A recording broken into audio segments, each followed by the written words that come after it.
The current place of Yiddish today. The current place of Yiddish today is,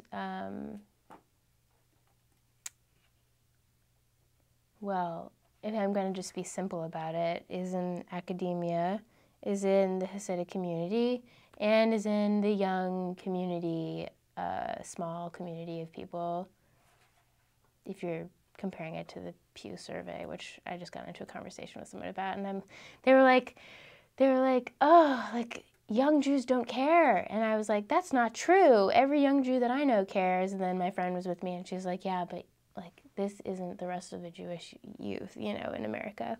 So I guess that's a simple answer. But I think any Jew that's looking for their history will find Yiddish. And for that reason, I think that Yiddish will keep growing, and that its place is in the future.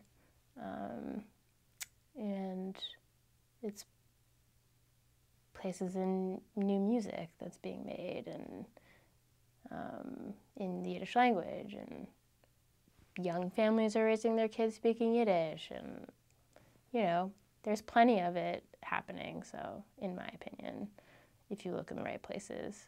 So, yeah.